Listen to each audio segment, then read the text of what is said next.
Assalamualaikum warahmatullahi wabarakatuh. Jumpa lagi dengan Logistek ID, yaitu channel yang selalu membahas permasalahan laptop dan komputer ya. Jadi setelah ini, teman-teman silahkan mampir ke playlist channel ya. Di sini sudah saya siapkan semua permasalahan laptop dan komputer ya. Nah, dan untuk teman-teman setelah menonton video ini, jangan lupa juga cek di kolom deskripsi. Biasanya kalau misalkan saya lupa menyampaikan sesuatu di video, saya akan taruh di deskripsi ya. Jadi teman-teman tidak akan ketinggalan info ataupun informasi yang belum tersampaikan. Dan oke, lanjut kita ke pembahasan video, yaitu cara mengatasi icon shortcut aplikasi yang berubah menjadi putih. Bagaimana mas? Ini saya contohkan ya. Sebenarnya tadinya nggak putih, cuma nggak tahu kenapa pas kita restart laptopnya aplikasinya jadi putih kayak gini teman-teman. Ini aplikasinya aplikasi mini tool partition wizard ya. Jadi teman-teman nih, entah itu aplikasi CorelDRAW, Photoshop, Adobe Illustrator ya, caranya sama, cara mengatasinya ya.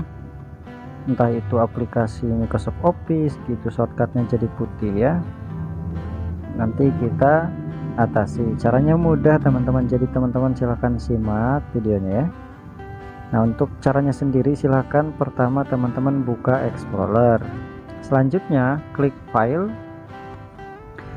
lalu pilih change folder setting ya. Selanjutnya teman-teman pilih menu view ya, dan teman-teman checklist yang show hidden file. Ini untuk apa? Untuk agar folder-folder sistem tersembunyi agar tampil. Nah, selanjutnya teman-teman pilih local disk C ya. Pilih local disk C ya. Nah, itu folder-folder tersembunyi sudah tampil ya. Selanjutnya teman-teman pilih folder user. Nah, di folder user ini kan nama laptop saya Saga ya. Jadi teman-teman sesuaikan laptopnya ya, namanya apa, silahkan buka, entah itu namanya apalah, buka.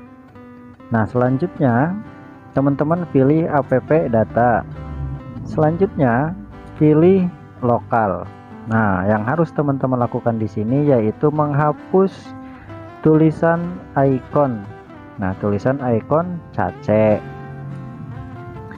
Cara hapusnya gimana? Tinggal klik kanan, pilih delete. Sudah selesai ya. Dan kita jangan lupa mengatur lagi di bagian settingan foldernya ya.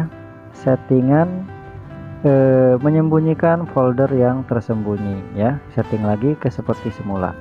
Ketika sudah, silahkan close explorernya. Dan selanjutnya teman-teman klik kanan di sini, pilih task manager. Klik kanan di taskbar, pilih task manager ya. Nah, untuk selanjutnya yaitu teman-teman mencari tulisan Explorer. Biasanya ada paling bawah ya, Explorer, Windows Explorer. Silahkan pilih dan restart. Nah, seharusnya icon langsung normal kembali seperti ini ya. Nah, itulah cara mengatasi icon yang berubah jadi putih. Mudah ya teman-teman ya, tanpa aplikasi ataupun tanpa koneksi internet. Jadi teman-teman silakan coba, jangan takut ya, jangan takut mencoba, jangan ragu. Kalau misalkan masih gagal, ditanyakan lagi kembali. Oke teman-teman, terima kasih sudah hadir dan menonton. Jangan lupa like atau subscribe channelnya. Kalau misalkan gak mau, gak apa-apa, sudah hadir pun saya sudah terima kasih. Assalamualaikum warahmatullahi wabarakatuh.